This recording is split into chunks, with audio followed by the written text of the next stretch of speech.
welcome. This is ASU Briefing. I am Joycelyn Elakeche Ada. Our headlines: President Muhammadu Buhari signs revised 2020 budget into law. And federal government to incorporate state governors into economic sustainability plan implementation committees. And Senate investigates financial irregularities in Niger Delta Development Commission. You are watching ASU Briefing. Watch us live on www.asuradioandtv.com/live. Also on StarTimes TV, channel 127, and Free TV, channel 507. Join us for details after this break.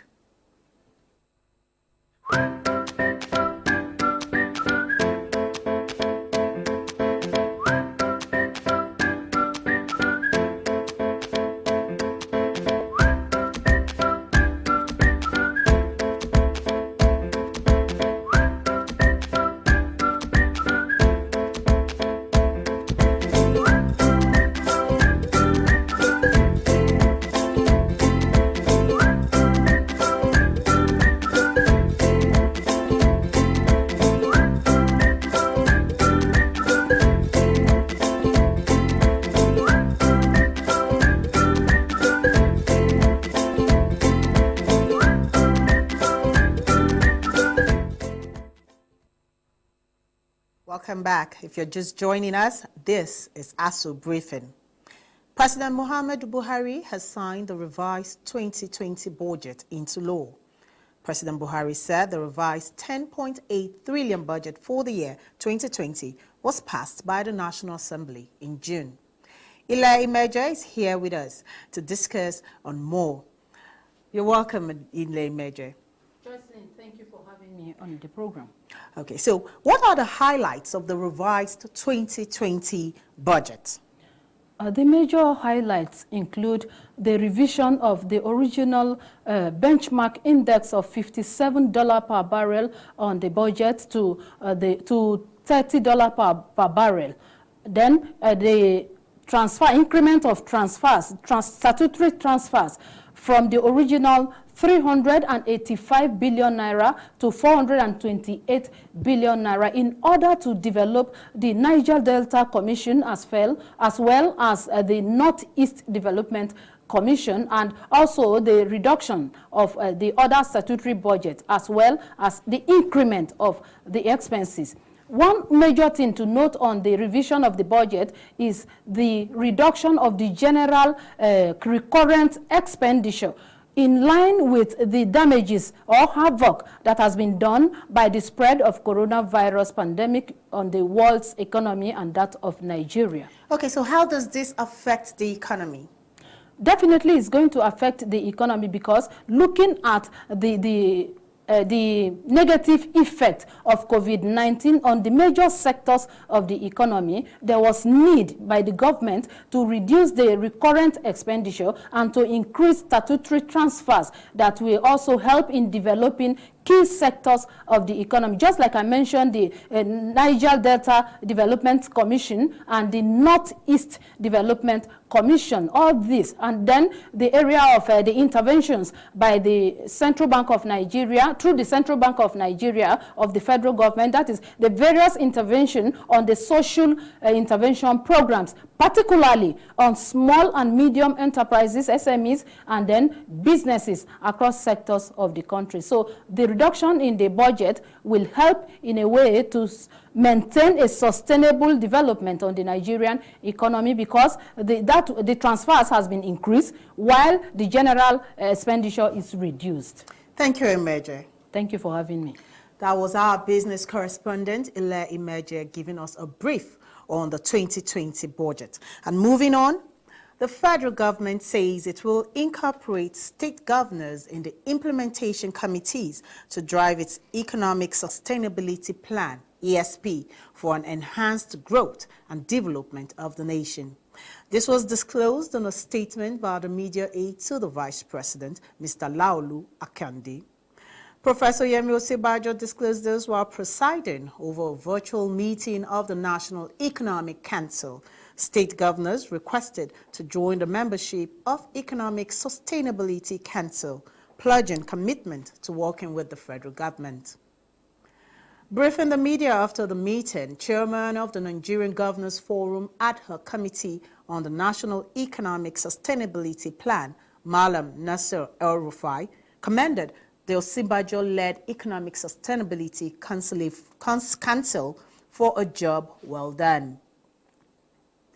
And Senate Ad Hoc Committee on Investigation of Alleged Financial Recklessness in the Niger Delta Development Commission, NDDC, has unraveled the commission spent over 3.4 billion naira on COVID-19 palliatives from February this year to May ending. Joining us now is our correspondent, Topsy Gimba, to give us the details. You're welcome, Mr. Gimba. Yeah, it's a pleasure having me on the program. Okay, Mr. Gimba, just give us a brief on what transpired during this investigation. Yeah, it's important for us to know as Nigerians basically what transpired at the investigative hearing at the National Assembly, particularly in Senate. The intention behind was to know basically some of these monies we constantly mention appropriated by government to cushion the effect of certain things that are challenging the region. That's the Niger Delta region. It was on that basis that they felt it was important. Let me just quickly tell you that the Niger Delta Development Commission is one key area that was formed for the purpose of mitigating challenges being faced by the people there. At a point when the first commission or the first interim commission, the first interim commission committee came on board, it was in the same kind of allegation that was made against that particular commission of really taking much money away without really doing anything for the people in that particular region. On that basis, the government, particularly the president, decided to disband that particular interim management commission for that particular time, and he came up with another set of people. At this time around, it was intended that it would not do exactly like the way the first IMC did, but unfortunately, by the time they came on board October last year, that's October 2019, to May 2020, it was discovered that about 81 billion naira was expended without any justification as to why this money was expended. Let me tell you, the breakdown of this money expended went as far as to saying that when the COVID-19 came on board, you can imagine that the members of that particular commission or committee appropriated 3.9 billion naira just to provide sanitizers, including the face masks for the people. Again, they made provision for the high command of the police, 475 million naira. Besides, they equally took money for their children who are training overseas, running to about 56 million naira to go for their graduations in various institutions across Europe and America. Again, they spent closely to about 1 billion naira for Lassa fever. When you put this money together, you can imagine that indeed a lot of corruption must have gone through that particular process. And Nigerians are worried, and that was the reason why National Assembly felt it was important for them to call for this investigative hearing, and then we got to know basically that monies appropriated were not usually used based with the way it was appropriated by the government. Thank you so much, Mr. Topsy Gimba. I appreciate you. And moving on, the Federal Capital Territory Administration, FCTA, Acting Secretary of the Health and Human Services Secretariat, Dr. Mohammed Kawu, has admonished Nigerians to appreciate that COVID-19 is real and can be fatal. He was speaking after testing positive to COVID-19. Dr. Kawu, while speaking to journalists yesterday at the Asokoro District Hospital, explained that his journey to the isolation center began 12 days earlier when he experienced feverish conditions. This prompted him to take the COVID-19 test, which turned out to be positive, adding that his family members were also infected and are being managed within the FCT system. He called on all to follow all the non-pharmaceutical measures in order to mitigate the spread of the virus. And now to COVID-19 update. Nigeria Center for Disease Control has recorded 499 new cases of COVID-19 in the country. This brings the total active cases in the country to 17,513. The report shows Lagos State recorded 159 new cases, while Edo recorded 59 fresh cases, Ondo had an additional 56 cases. 12,546 patients have been discharged, while 689 fatalities were recorded. Let's take a look at the state-by-state statistics.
That was a chart showing the COVID-19 cases around states in the country.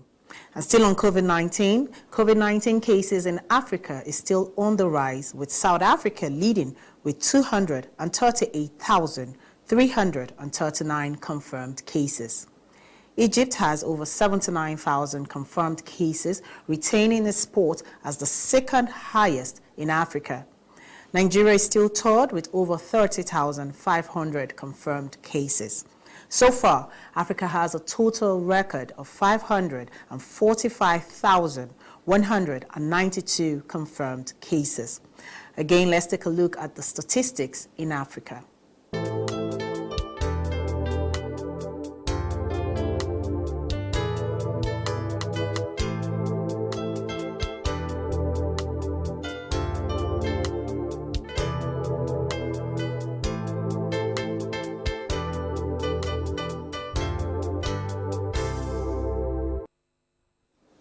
The coronavirus cases worldwide have increased to 12,397,959. On the global chart, the United States of America has a total of 3,220,500 cases. The cases in Brazil have increased to 1,759,103. India recorded 763 new cases, bringing the country's total to 795,605. Here's an update on the status of the pandemic worldwide.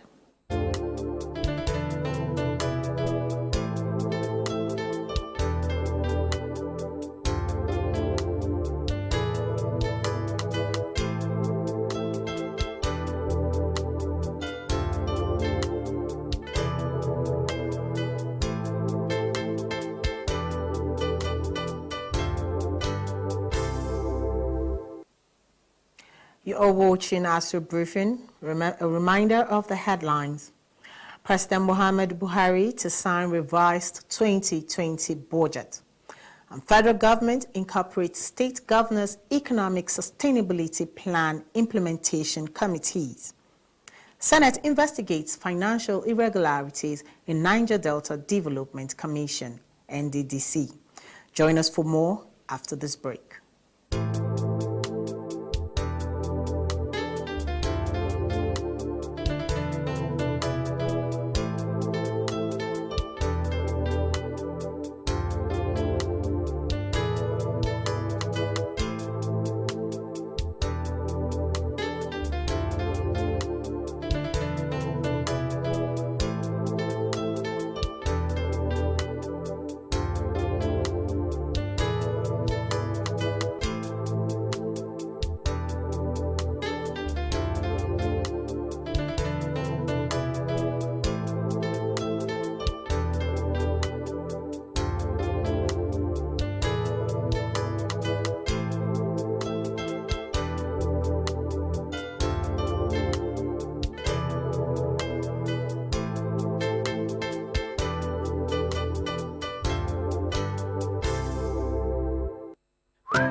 Welcome back. This is ASU Briefing. And breaking news just reaching us says President Muhammadu Buhari has approved the immediate suspension of Ibrahim Mago as acting chairman of the Economic and Financial Crimes Commission, EFCC, in order to allow for unhindered inquiry by the Presidential Investigation Panel under the Tribunals of Inquiry Act and other relevant laws. This is contained in a statement issued by Dr. Umar Jibrilu Igwando, Special Assistant on Media and Public Relations Office of the Attorney General of the Federation and Minister of Justice, made available to newsmen in Abuja. According to the statement, President Muhammadu Buhari has also approved that EFCC Director of Operations, Mohammed Umar, should take charge and oversee the activities of the Commission pending the conclusion of the ongoing investigation and further directives in that regard. And moving on, U.S. Immigration and Customs Enforcement, ICE, moves to deport over 16,000 Nigerian students in the United States, whose schools will switch to online classes due to the coronavirus pandemic. The U.S. Department of State disclosed this in a statement which said visas will no longer be issued to students enrolled in schools or programs that are fully online for the fall semester. It also noted that the U.S. Customs and Border Protection will not permit such students to enter the United States. The statement further stated that active students currently in the United States and enrolled in online programs must leave the country or take other measures such as transferring to a school with in-person instruction to remain in lawful states, else face immigration consequences. The Federal Capital Territory Police Command has launched an operation to rescue some persons kidnapped in the early hours of Thursday in Abaji. Meanwhile, a detachment of police operatives from the Command Special Anti-Kidnapping Squad on another operation arrested 2 suspected kidnappers at the Tungu Maje Forest in Gwagwalada Area Council. The suspects, Abdullahi Muhammad, 29 years, and Adamu Musa, 26 years, were arrested in possession of one fabricated revolver pistol with a capacity to discharge AK-47 ammunition, 1 Dane gun, 8 rounds of 7.62 millimeters live ammunition, and 1 phone, which have been recovered as exhibits. The investigation is ongoing and will be charged to court after completion. Meanwhile, the Nigerian police has arrested 7 suspects for multiple bank robberies in Ile, Oluji, Oye-Ekiti. Parading the suspect, the Force Public Relations Officer, Mr. Frank Umba, said the 7-man gang attacked and robbed 3 banks in Southwest, carted away with millions of naira, and killed 6 policemen. Efforts are being intensified to arrest all the members of the gangs are still at large. Items recovered from them are 1 AK-47 rifle, 1 AK-49 rifle with 2 pump-action guns, 5 locally made shotguns, locally fabricated and 145 AK-47 ammunition, 125 cartridges, and 3 cars. The government of Ivory Coast has declared 8 days of national mourning beginning today in the honor of the late Prime Minister Amadou Gon Coulibaly. It may be recalled that moments before his sudden death, Ivory Coast Prime Minister Amadou Gon Coulibaly appeared upbeat as he entered a cabinet meeting yesterday. Chosen by the governing party as his candidate in the presidential election some 4 months away, his campaign strategy was not about short-term political gains, but careful planning for decades to come. But the 61-year-old, who turned to Ivory Coast last week after an extended medical leave in France to treat heart issues, felt unwell and was taken to hospital where he passed away. His death yesterday, according to political observers, has created a political vacuum which might plunge the country into uncertainty. The 8-day mourning period will culminate with Mr. Coulibaly's burial next week in Kogoho, his hometown in the northern part of the country. President Alexander Ouattara had in March declared he would not run in October's election after 2 5-year terms in office and designated Gon Coulibaly, his closest political ally, as the party's candidate. A Nigerian Women Premier League club, Rivers Angels, have rejected reports linking players Evelyn Nwamboku and Tochukwu Oluehi to Spanish side Posa Belniz. The Retobadrola outfit had announced the signing of Rivers Angels midfielder Nwamboku 2 weeks ago before the recent announcement of goalkeeper Oluehi acquisition on Wednesday. In a statement by the club's spokesperson, Jessica Amadi, the Port Harcourt outfit refuted claims of the players' transfer, noting that the players still have existing contracts and the club has not been contacted.